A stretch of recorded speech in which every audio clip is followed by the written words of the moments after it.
खबर उत्तर प्रदेश देख रहे हैं आप। लोकमंच न्यूज में आपका स्वागत है। मैं हूं आपके साथ सुरभि राजपूत। बुलेटिन की शुरुआत करेंगे और सबसे पहले बात करेंगे यूपी के बस्ती की। जिले में एयरटेल पेमेंट बैंक की शाखा लेना बीसी सखियों के लिए एक जी का जंजाल बनता जा रहा है। आज जिलाधिकारी कार्यालय पहुंची बीसी सखियों ने निर्मित संस्था पर बीसी सखियों को परेशान करने और डिवाइस ना लेने पर 3 दिनों के अंदर 75,000 के 4% ब्याज के साथ वापस करने व समूह से निकाले जाने की धमकी देने का आरोप लगाया। बीसी सखियों ने कहा है कि इससे पहले भी उन्होंने जिम्मेदार अधिकारियों को ज्ञापन देकर समस्याओं से अवगत कराया था, लेकिन अभी तक उन्हें केवल आश्वासन ही मिल रहा है। और किन किन चीजों को लेकर आप लोग डीएम के यहाँ ज्ञापन देने आए हैं? देखिए, हम लोग बीसी सखी हैं सभी के सभी, और हम लोग अब की बार को लेकर के छठवीं बार है। छठवीं बार ज्ञापन देने के लिए यहाँ आए हैं। हम बीसी सखियों की हर मामले में सभी समस्याएं हैं। सबसे बड़ी समस्या हमारी क्या है कि हम लोगों को एयरटेल पेमेंट बैंक दिया गया है, जो कि हमारे ज़िले में कहीं शाखा नहीं है, जिसकी वजह से हमारे कस्टमर को कन्विंस करना बहुत ही मुश्किल होता है। और सबसे बड़ी बात यह है कि जितनी भी समस्या निकाल करके हम एयरटेल पेमेंट बैंक वालों के पास जा रहे हैं, तो उन लोगों को हमारी समस्या सॉल्व करनी चाहिए, क्योंकि हम उसके कस्टमर हैं। जब हमें ही वो लोग संतुष्ट नहीं कर पा रहे हैं, हमारी समस्या का समाधान हमारा एयरटेल पेमेंट बैंक नहीं कर रहा है, तो बताइए उनके कस्टमर जो बनेंगे उनकी समस्या का समाधान हम कैसे करेंगे? भाई, हम उनके कस्टमर हैं, तो आप पहले हमारा समाधान तो करिए, तब तो हम आपका कस्टमर बनाएंगे। इसको लेकर किस किस को ज्ञापन दिया गया और कितनी बार दिया गया? डीएम साहिबा को हमने ज्ञापन दिया है। हम सारी बीसी सखियों ने, जनपद की समस्त बीसी सखियों ने दिया है। 14 ब्लॉक की बीसी सखियों, मुख्य विकास अधिकारी को दिया गया है, और 5 बार यहाँ पर डीएम साहिबा को दिया गया है। डीएम साहिबा ने खुद फोन करके आदेश भी दिया था कि एयरटेल पेमेंट बैंक वालों को और मुख्य विकास अधिकारी को। तो इस बीच बिजनौर से एक बड़ी खबर। बिजनौर में रिश्ते को शर्मसार देने वाली घटना सामने आई। बेटे ने मां और बहन पर रोड से हमला किया है। लोहे की रोड से हमला किया गया। मां की इलाज के दौरान मौत हो गई। बहन गंभीर हालत में अस्पताल में भर्ती है। पुलिस ने आरोपी बेटी की तलाश में पुलिस जुटी हुई है। नजीबाबाद थाना क्षेत्र के जफ्तागंज इलाके का पूरा मामला।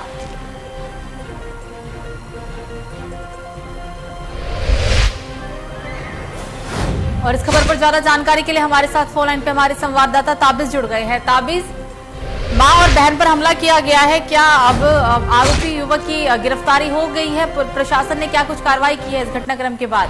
ताबिज, देखिए, पूरा मामला ही नजीबाबाद जफ्तागंज का है, जहां पर एक मामला सामने निकल के ये आया है कि बेटे ने अपनी बहन और अपनी मां को धाकर हथियार से हमला किया है, जिसमें बहन गंभीर रूप से घायल और मां की उपचार के दौरान मृत्यु हो चुकी है। लेकिन अभी आरोपी पुलिस की गिरफ्त से बाहर थी। बिल्कुल, आरोपी अभी भी पुलिस की गिरफ्त से बाहर बताया गया। रिश्ते को शर्मसार कर देने वाली पूरी घटना यूपी के बिजनौर से।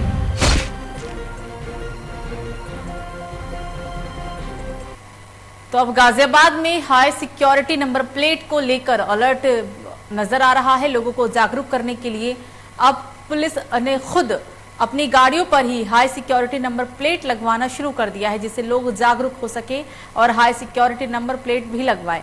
एसपी ट्रैफिक के अनुसार पुलिस की 125वीं गाड़ियों पर हाई सिक्योरिटी नंबर प्लेट लगवाई जा चुकी है। 335 गाड़ियों पर हाई सिक्योरिटी नंबर प्लेट लगवाने की प्रक्रिया जारी है। लोगों से अनुरोध भी किया जा रहा है कि सिक्योरिटी नंबर प्लेट लगवाएं और 5,000 के चालान से बचें। अभी तो हम लोग फिलहाल हमारे जो पुलिस की गाड़ियाँ हैं, उस पर हम लोगों ने वरिष्ठ पुलिस अधीक्षक महोदय के निर्देश पर अब तक 125 गाड़ियों का हाई सिक्योरिटी नंबर प्लेट लगाया जा चुका है, और कभी 338 गाड़ियाँ जो हमारे पुलिस की बाकी हैं, जिस पर हम लोग लगाने का प्रयास कर रहे हैं। सबका रजिस्ट्रेशन कराया जा चुका है, ऑनलाइन रजिस्ट्रेशन हो चुका है। जैसे जैसे हम लोग नंबर प्लेट मिलते जाएंगे, सभी पुलिस की गाड़ियाँ अगले कुछ दिनों में हाई सिक्योरिटी नंबर प्लेट में तब्दील कर देंगे। और जनता से भी हम लोगों ने काफ़ी इस पर जागरूक करने के लिए कि अपने पुराने नंबर प्लेट को चेंज करा लें। तो सूबे के मुखिया सीएम योगी आदित्यनाथ गोंडा पहुंच गए हैं। गोंडा पहुंचने के बाद योगी आदित्यनाथ का सांसद व विधायकों ने जोरदार स्वागत किया। मंच पर पहुंचकर सीएम योगी आदित्यनाथ ने जनता का अभिवादन भी किया। विभागीय स्टॉलों का निरीक्षण कर विभिन्न प्रदर्शनी स्टॉलों का उनके द्वारा उद्घाटन किया गया। सीएम ने विभिन्न योजनाओं के लाभार्थियों को वितरण किया है प्रमाण पत्र। सीएम योगी की जिले दौरे पर हैं। वो योगी आदित्यनाथ गोंडा पहुंच गए हैं। गोंडा पहुंचने के बाद सांसद और विधायकों ने उनका जोरदार स्वागत किया है। योगी आदित्यनाथ के पहुंचने के बाद उन्होंने जनता से अभिवादन भी किया। विभागीय स्टॉलों का निरीक्षण किया गया और विभिन्न स्टॉलों की प्रदर्शनियों का सीएम योगी ने उद्घाटन किया। सीएम ने विभिन्न योजनाओं के लाभार्थियों को प्रमाण पत्र भी बांटे हैं।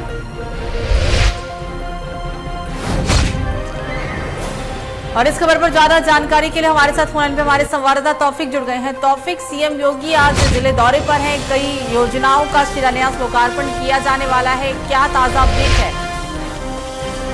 मैं बिल्कुल बताना चाहूंगा सभी की जिस तरीके से प्रस्तावित दौरा पर सीएम योगी आदित्यनाथ का ठीक वो 1 बजे गोंडा पहुंचे और उसके बाद उन्होंने वहाँ स्टॉल पर लगे जो है सभी जो योजनाओं के स्टॉल का निरीक्षण किया, जिसके बाद वो स्टेज पर आए और स्टेज पर लगभग 143 परियोजनाओं से संबंधित कुछ योजनाओं का जो लाभार्थी थे उनको उसका जो है प्रमाण पत्र दिया और प्रशस्ति पत्र भी दिए।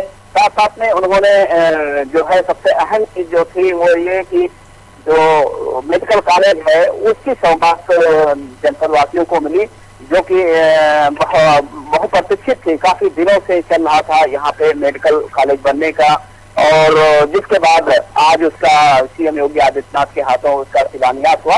इसके साथ 1014 करोड़ की लागत से लगभग 144 परियोजनाओं का उन्होंने लोकार्पण और शिलान्यास किया, जिसके बाद उन्होंने जनपद वासियों को संबोधित किया। जी बिल्कुल तौफील, तमाम जानकारी के लिए आपका धन्यवाद।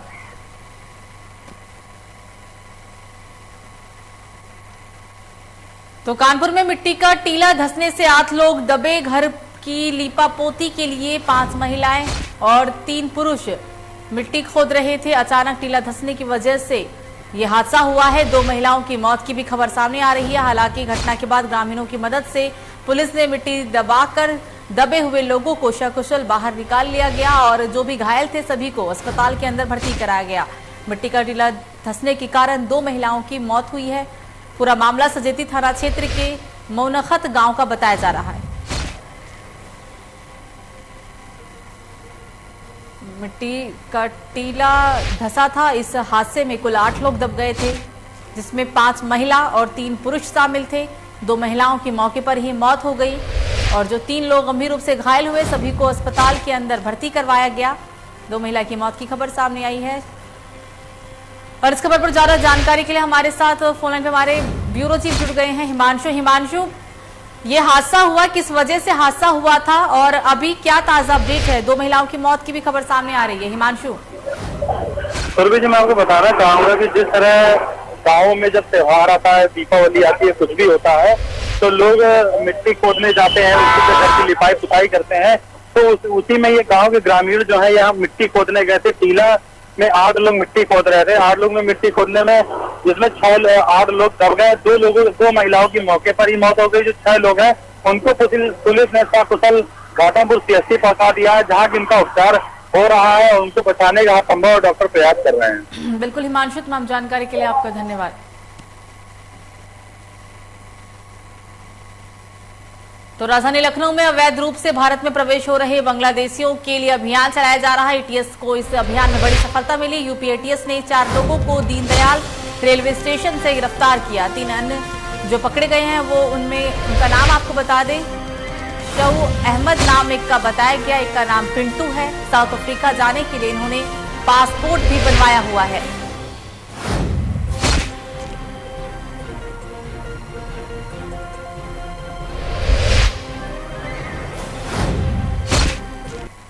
राजधानी लखनऊ से अगली बड़ी खबर, ब्यूटी पार्लर प्रतियोगिता में द्वितीय स्थान पर सिसेंडी की पूजा चौरसिया जीते हैं। प्रतियोगिता में उत्तर प्रदेश के कुल 14 प्रतिभागियों ने हिस्सा लिया था।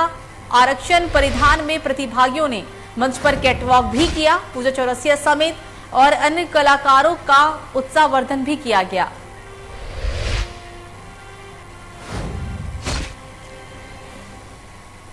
इस प्रतियोगिता में कुल 14 प्रतिभागी शामिल थे। प्रतियोगिता में उत्तर प्रदेश के कुल 14 प्रतिभागी का नाम सामने आया है। आरक्षण परिधान में प्रतिभागियों ने मंच पर कैटवॉक भी किया था और द्वितीय स्थान पर पूजा चौरसिया रही।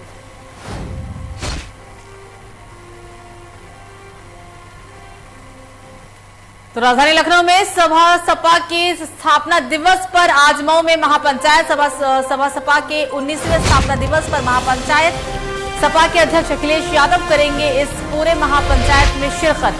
सदर विधानसभा क्षेत्र के हल्दर में होगी जनसभा।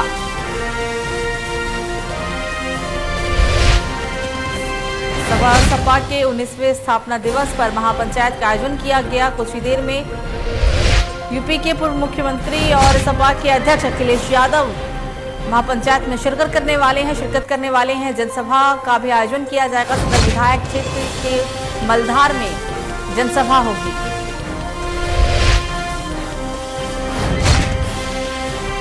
तो गोंडा में गुंडों का आतंक इस तरह से बढ़ गया है कि साधु संतों को भी यहां दिन दहाड़े मौत के घाट उतार दिया गया।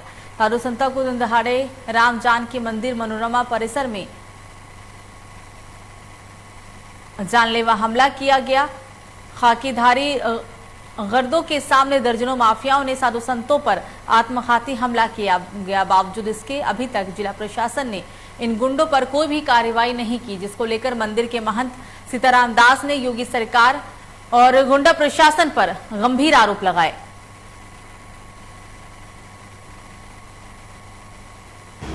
जी, मेरा नाम महंत सीताराम दास, मैं राम जानकी मंदिर मनोरमा उद्गम स्थल का महंत हूँ।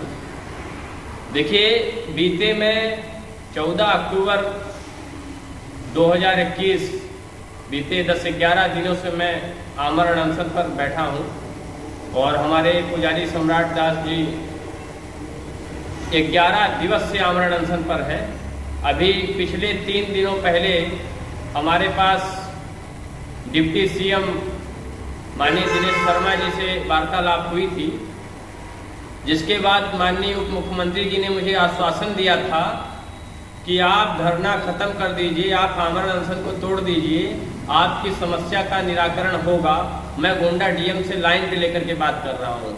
अब मेरे साथ उन्होंने गोंडा डीएम को लाइन पे लेकर बात किया और वहाँ से डीएम का आश्वासन, जब माननीय उप मुख्यमंत्री जी ने डीएम को आश्वासन दिया तो डीएम ने उनके आदेश का पालन करते हुए उन्होंने कहा कि मैं महंत से बात करूंगा और उनकी मांगों को पूरी करूंगा, वीडियो साक्ष्य के आधार पर उचित कार्रवाई करूंगा। लेकिन आश्वासन तो उन्होंने दिया, लेकिन अभी तक गोंडा डीएम ने ना मुझसे बात किया, ना मेरा कोई हाल समाचार लिया।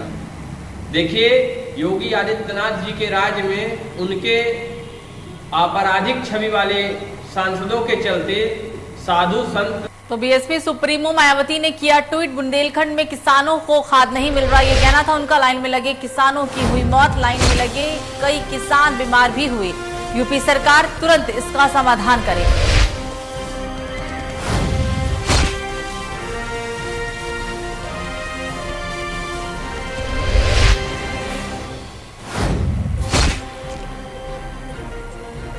तो एक बार फिर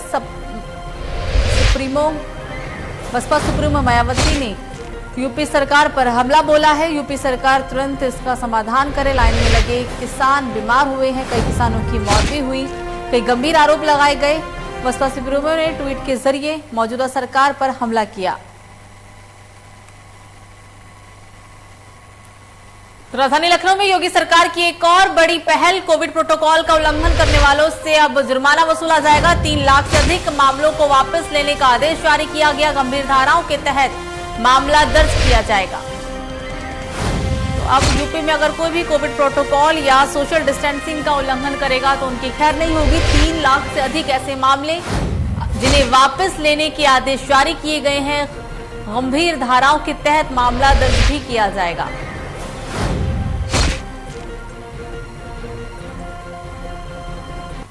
और इस खबर पर ज्यादा जानकारी के लिए हमारे साथ लखनऊ से हमारे संवाददाता निखिल जुड़ गए हैं। निखिल, आदेश है 3 लाख से अधिक मामलों की वापसी को लेकर, इसके पीछे क्या वजह रही है? निखिल, ताजा अपडेट बताएं। जी, आपको बता दें, जिस तरह से मामले वापसी हुए हैं उन्हीं को लेकर सरकार चुनाव को लेकर भी तुलना करी जा रही है कि आने वाले चुनाव में किस तरह से देखा जा रहा है।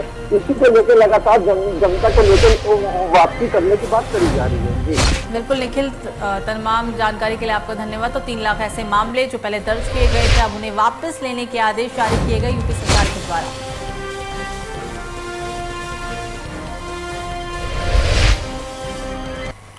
तो राजधानी लखनऊ में यूपी के विधानसभा अध्यक्ष ने भाजपा के 4 नए एमएलसी को शपथ दिलाई। शपथ ग्रहण में यूपी के सीएम योगी आदित्यनाथ, उप मुख्यमंत्री केशव प्रसाद मौर्य, उप मुख्यमंत्री डॉक्टर दिनेश शर्मा, जल शक्ति मंत्री डॉक्टर महेंद्र सिंह सहित कई दिग्गज नेता मौजूद रहे। 4 नए एमएलसी जिन्हें शपथ दिलाई गई है और इस शपथ ग्रहण समारोह में सूबे के मुखिया भी मौजूद रहे हैं। उनके साथ उप मुख्यमंत्री केशव प्रसाद मौर्य और दिनेश शर्मा भी मौजूद दिखे हैं। इस समारोह के दौरान जल शक्ति मंत्री डॉक्टर महेंद्र सिंह भी मौजूद थे। कई ऐसे दिग्गज नेता भी शपथ ग्रहण समारोह में मौजूद दिखे।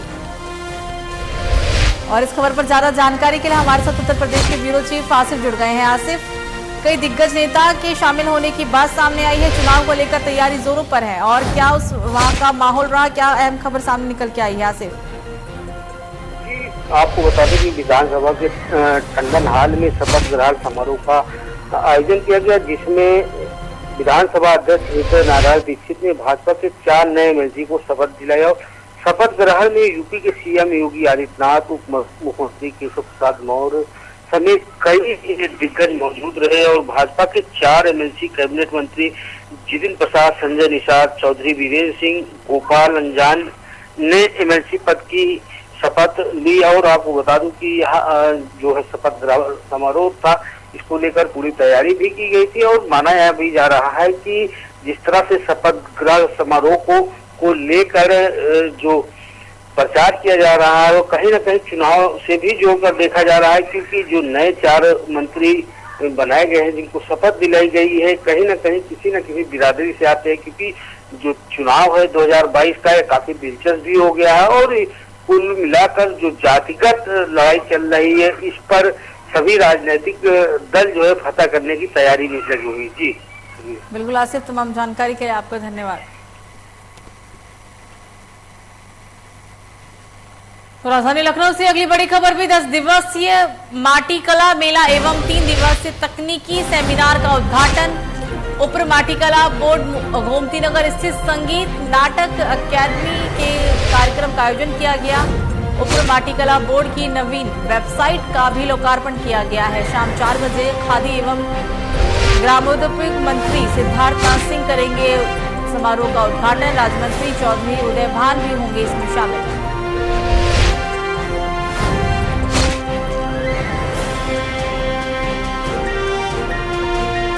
ग्रामोद्योग मंत्री सिद्धार्थनाथ सिंह कार्यक्रम का उद्घाटन करने वाले हैं। उनके साथ राज्य मंत्री चौधरी उदय भान भी शामिल होंगे। शाम 4 बजे उद्घाटन का समय तय किया गया।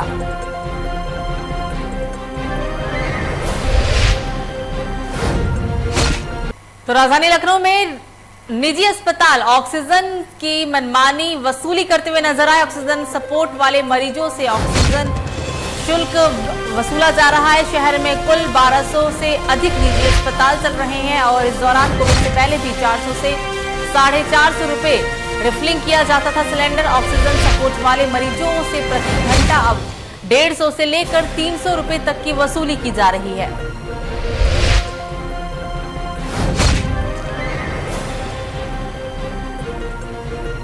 तो राजधानी लखनऊ में लखीमपुर मामले में एसआईटी ने चश्मदीद गवाहों से साक्ष्य देने के लिए निकाला है विज्ञापन। संबंधित 5 पुलिस अधिकारियों को दिए हैं मोबाइल नंबर। मोबाइल एसआईटी ने विज्ञापन में किया अनुरोध कि नाम पता गोपनीय रखा जाएगा और ग्राहकों को सुरक्षा देने का भी दावा किया गया। एसआईटी के अध्यक्ष की तरफ से प्रकाशित किया गया है ये विज्ञापन।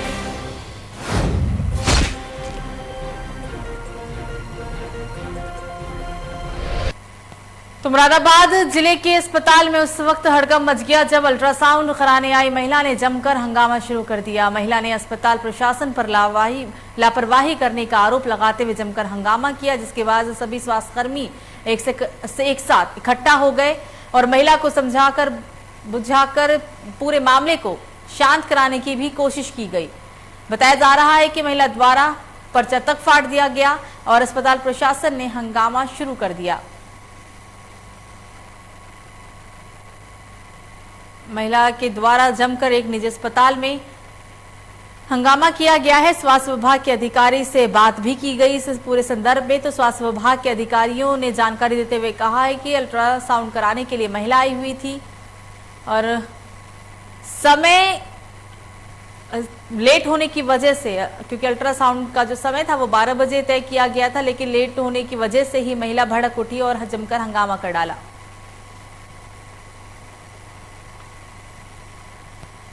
तो गाजियाबाद के मुरादनगर राजनगर एक्सटेंशन और गालंद के बाद अब मुरादनगर ब्लॉक के गांव महमूदाबाद में नगर निगम के डंपिंग ग्राउंड को लेकर विरोध शुरू हो गया।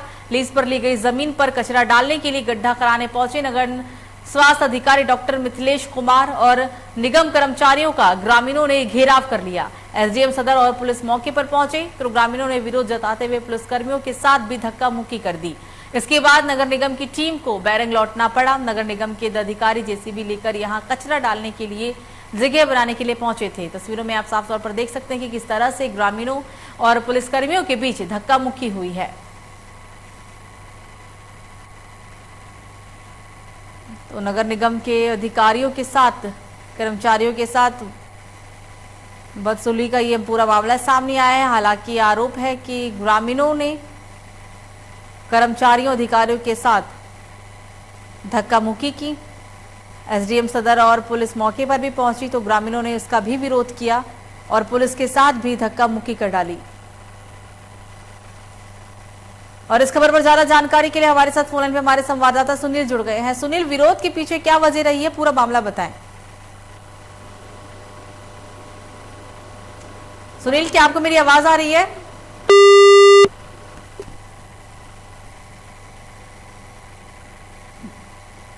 तो नगर निगम की टीम को बैरंग लौटना पड़ा है। नगर निगम के अधिकारी जेसीबी लेकर यहां कचरा डालने के लिए पहुंचे थे, लेकिन इसके बाद ग्रामीणों के गुस्से का शिकार सभी कर्मचारी अधिकारी बने।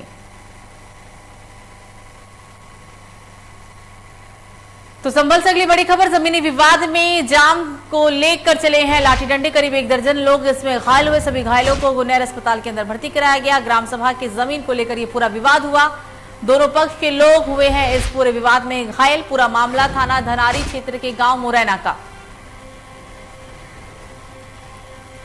जमीनी विवाद को लेकर ये पूरा मामला सामने आया। दो पक्षों के बीच जमकर लाठी डंडे भांजे गए। तकरीबन 1 दर्जन लोग बताए गए हैं इस हादसे में घायल। जमीन को लेकर ये पूरा विवाद हुआ था। दोनों पक्षों के लोग घायल हुए हैं।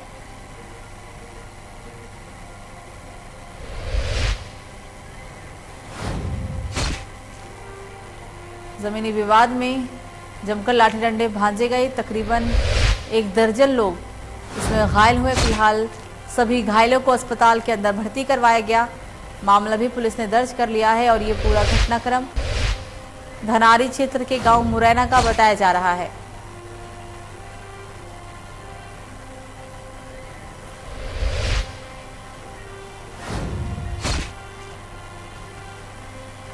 और इस खबर पर ज्यादा जानकारी के लिए हमारे साथ फोन पे हमारे संवाददाता रामरेश जुड़ गए हैं। रामरेश, पूरा मामला बताएं, किस वजह से ये पूरा घटनाक्रम सामने आया है? जी सुरभि, मैं आपको बता दूं, ये पूरा मामला ये जनपद संभल के धनारी थाना क्षेत्र गांव मुरैना का पड़ता है जी। यहाँ पे जो 2 पक्षों में जो विवाद हुआ है, लाठी डंडे चले हैं। जो भूमि है वो सरकारी भूमि है। उस सरकारी भूमि की वजह से ही दोनों पक्षों में लाठी डंडे चले और उसमें दोनों तरफ से 1 दर्जन के लगभग लोग घायल हैं और वो सीएचसी में भर्ती करा दिए गए। जी सर, जी सर। बिल्कुल रामरेश, तमाम जानकारी के लिए आपका धन्यवाद।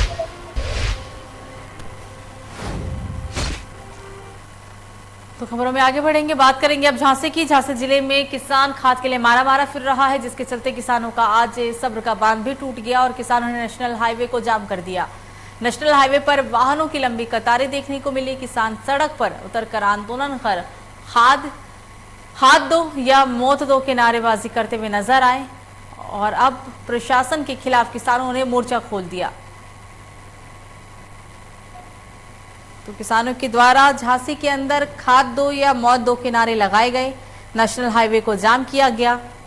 प्रशासन की कड़ी मशक्कत के बाद हालांकि जाम को खुलवा लिया गया। ये पूरा मामला आपको हम झांसी से बता रहे हैं।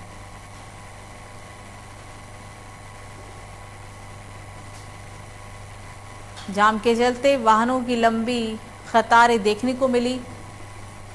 इस जाम की वजह से आवागमन भी पूरी तरीके से प्रभावित रहा है। खाद दो या मौत दो के नारे लगाते हुए किसान नजर आए। नारेबाजी करते हुए प्रशासन के खिलाफ किसानों ने मोर्चा खोला।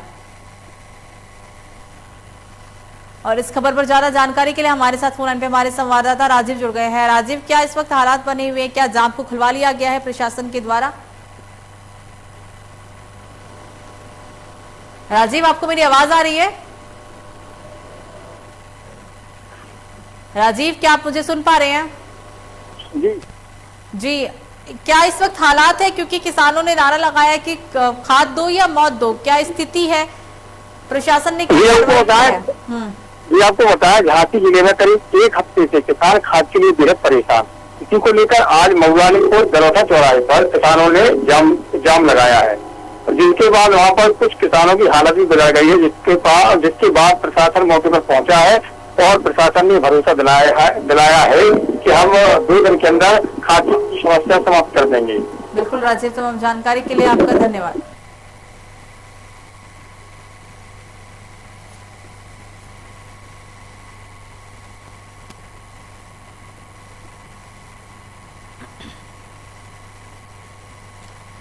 तो खबरों में आगे बढ़ेंगे, बात करेंगे अब यूपी के कन्नौज की। कन्नौज जिले के तिवा तहसील क्षेत्र के फफकपुर बरेवा गांव में पहुंचकर एसडीएम राकेश कुमार त्यागी ने कहा है कि ग्रामीण सरकारी जमीन पर काफी समय से कब्जा जमाए हुए हैं और खेती बाड़ी भी करते हैं। इसको लेकर उन्हें कई बार शिकायत भी मिल चुकी है। जांच लेखपाल को दे दी गई है, लेकिन अभी तक कार्रवाई नहीं की जा सकी। इस मौके पर जाकर जांच भी की गई। सरकारी जमीन पर ग्रामीणों को कब्जा भी पाया गया। आज फकरपुर बरेवा एक ग्राम है, थाना ठठिया के अंतर्गत आता है, तहसील तिरवा। उसमें एक शिकायत थी, राम गोपाल राजपूत ने की थी। तो उसके खेत की हमने पैमाइश कराई थी, उसके खेत का रकबा जो पूरा कराया था। और एक ग्राम समाज की भूमि पर अवैध कब्जे की शिकायत आई थी।